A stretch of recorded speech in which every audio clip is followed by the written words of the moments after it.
ఎన్టీఆర్ జిల్లా విజయవాడలో పేరుపోగు క్రాంతి కుమార్ కుటుంబానికి మాజీ ముఖ్యమంత్రి వైఎస్ జగన్మోహన్ రెడ్డి ప్రకటించిన 10 లక్షల ఆర్థిక సహాయాన్ని వైసీపీ నేతలు అందజేశారు. రాష్ట్ర ఏసీసీల అధ్యక్షుడు టీజీఆర్ సుధాకర్ బాబు, జిల్లా అధ్యక్షుడు దేవినేని అవినాష్, మాజీ ఎంపీ నందిగమ సురేష్, మాజీ ఎమ్మెల్యేలు మల్లాది విష్ణు, ముడితోక జగన్మోహన్ రావు తదితరులు కుటుంబ సభ్యులకు చెక్కులు అందించారు. ఈ సందర్భంగా మాట్లాడిన నేతలు క్రాంతి కుమార్ మృతికి పోలీసుల వేధింపులే కారణమని ఆరోపిస్తూ దళితులపైన ప్రభుత్వం నిర్లక్ష్యంగా వేరుస్తుందని విమర్శించారు. రాష్ట్రంలో శాంతి భద్రతలు పూర్తిగా దెబ్బతిన్నాయని, బాధిత కుటుంబాలకు అండగా నిలుస్తున్నది వైఎస్ జగన్ మాత్రమేనని పేర్కొన్నారు. అలాగే క్రాంతి కుమార్ చిన్న కుమారుడి వైద్య చికిత్సతో పాటుగా పిల్లల చదువుకు కూడా వైసీపీ తరపున పూర్తి సాయం అందిస్తామని హామీ ఇచ్చారు.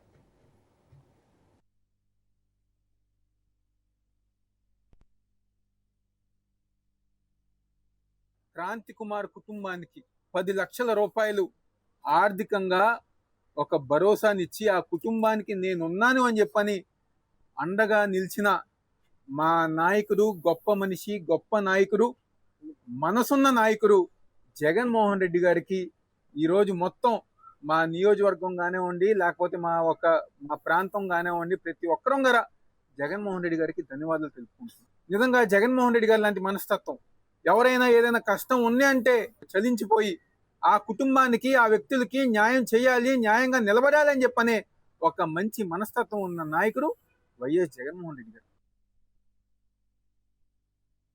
రక్షణని, శాంతి భద్రతలు ఇవ్వాల్సినటువంటి వ్యవస్థ పూర్తిగా ఫెయిల్ అవ్వడం వలన ఆ వ్యవస్థ చేసిన పనులకి విరక్తి చెంది ఆత్మహత్య చేసుకున్నటువంటి క్రాంతి కుమార్ గారికి, వారి కుటుంబానికి అండగా ఉండడానికి జగన్మోహన్ రెడ్డి గారు రాజకీయ కోణంలో అనేది కాకుండా మానవీయ కోణంలో ఈవేళ వాళ్ళకి సహాయాన్ని అందజేయడం జరిగింది. అదేవిధంగా ఈ రాష్ట్రంలో తెలుగుదేశం ప్రభుత్వం హయాంలో వ్యవస్థలు ఎలా పనిచేస్తున్నాయి, గుంటూరులో వివస్త్రం చేశారు ఒక మహిళలు. తెలుగుదేశం నాయకులు వివస్త్రం చేసిన 2-3 రోజుల తర్వాత కూడా బయటికి రాలేదు.